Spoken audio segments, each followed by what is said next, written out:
اور آپ صلی اللہ علیہ وسلم نے کیا فرمایا کہ اللہ کے نزدیک اس کا وزن مچھر کے برابر بھی نہیں ہوگا۔ دو مختلف طرح کی ایکسٹریمز کی اگر ہم بات کریں، ایک وہ لوگ ہیں کہ جن کی زندگی میں عافیت ہی عافیت ہے، یعنی کوئی ان کی زندگی میں ایسی نعمت نہیں ہے کہ جس کے بارے میں انہوں نے سوچا اور ان کو نہ ملی ہو، ایسی زندگی گزارتے ہیں۔ اور کچھ ایسے لوگ ہیں کہ جن کی زندگی میں کوئی نعمت نام کی کوئی چیز ہے ہی نہیں، کبھی دیکھی نہیں نعمت کہ نعمت ہوتی کیا چیز ہے، مشکلات ہی مشکلات ہیں، پریشانی ہی پریشانی ہیں، مسائل ہی مسائل ہیں، اور ساری زندگی ایسی گزاری کہ کوئی ایک راحت کا منٹ کیا ایک سیکنڈ بھی ایسا نہیں گزرا کہ اس نے راحت اور چین حاصل کی ہو۔ تو اسی طریقے سے آپ صلی اللہ علیہ وسلم نے ایک اور حدیث میں کیا فرمایا، ایک شخص کا ذکر کیا کہ قیامت والے دن اللہ تعالیٰ کے پاس ایک شخص لایا جائے گا، بڑا ہٹا کٹا، گڈ لکنگ، ہینڈسم، جو ہمارا دنیا کا کرائٹیریا نا کہ ہم چونکہ دنیا میں ہم ہر وقت اپنی لکس کے اوپر فوکس کرتے رہتے ہیں، اور ایسا خبط چھایا ہوا ہے لکس کا کہ لوگ کریزی ہوئے ہیں۔ اور اب تو سبحان اللہ کیمراز بھی ایسے آ گئے ہیں کہ جو 100 کلو کی خاتون کو سلم فیس کر کے 50 کلو کی دکھا دیتا ہے، اور ایسے جو ہے نا وہ سلم فیس، آرٹیفیشل فیس بنا کے تصویریں لے کے لوگوں کو خوش کرتے رہتے ہیں، دیکھیں جی میری کتنی زبردست تصویر آئی ہے۔ تو مقصد بتانے کا ہے کہ اتنا زیادہ جنون سوار ہے ہمیں اپنی لکس کا، مردوں میں بھی عورتوں میں بھی، صرف مردوں کی بات نہیں کر رہا آپ کو، مرد بھی صرف عورتوں کی بات نہیں کر رہا، مرد بھی آپ کو بہت سارے ایسے ملیں گے جن کو بہت چھوٹی چھوٹی چیزوں کے بارے میں اپنا خیال ہوتا ہے کہ میری لکس ہیں۔ تو مقصد بتانے کا ہے کہ اب قیامت والے دن جن چیزوں کو ہم اتنی امپورٹنس دیتے ہیں، ایک ایسا شخص لایا جائے گا کہ جو ہٹا کٹا ہوگا، بالکل زبردست ہوگا،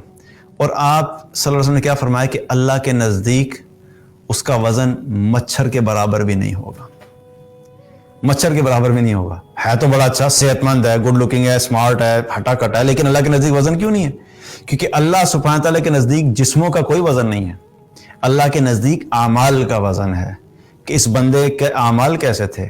یہ اللہ کی اطاعت کرتا تھا، اللہ کے رسول کی اطاعت کرتا تھا، نمازیں پڑھتا تھا، اخلاق اچھا تھا، لوگوں سے لین دین ٹھیک تھا، معاملات ٹھیک تھے، کس قسم کا انسان تھا۔ یہ سب چیزیں انسان کا وزن بناتی ہیں۔ ایک مسلمان کا جو اصل وزن ہوتا ہے وہ اس کا کردار اور اس کا کریکٹر ہوتا ہے،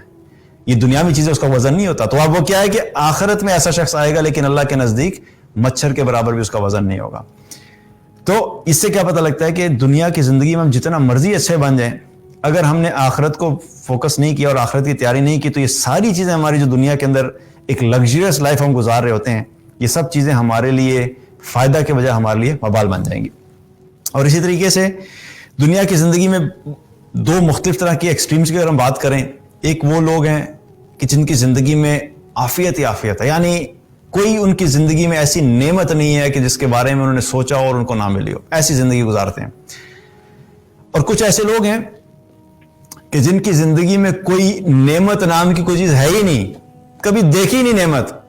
کہ نعمت ہوتی کیا چیز ہے، مشکلات ہی مشکلات ہیں، پریشانی ہی پریشانی ہیں، مسائل ہی مسائل ہیں، اور ساری زندگی ایسی گزاری کہ کوئی ایک راحت کا منٹ کیا ایک سیکنڈ بھی ایسا نہیں گزرا کہ اس نے راحت اور چین حاصل کی ہو۔ اب یہ دونوں لوگ جو ہیں آخرت میں کیا ہوگا، قیامت والے دن اللہ کے سامنے لائے جائیں گے۔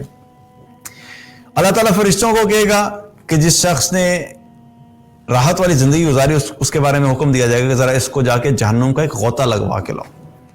اب اس کو لے کے جایا جائے گا اور جہنم کا ایک صرف دیدار جسے کہتے ہیں نا، ایک غوطہ لگوایا جائے گا۔ تو جب واپس بلایا جائے گا، پوچھا جائے گا کہ بتاؤ کہ تمہیں جو دنیا کی ساری نعمتوں میں سے کچھ یاد ہے، تو وہ کہے گا اللہ کی قسم میں نے دنیا میں کبھی کوئی نعمت یا راحت دیکھی ہی نہیں۔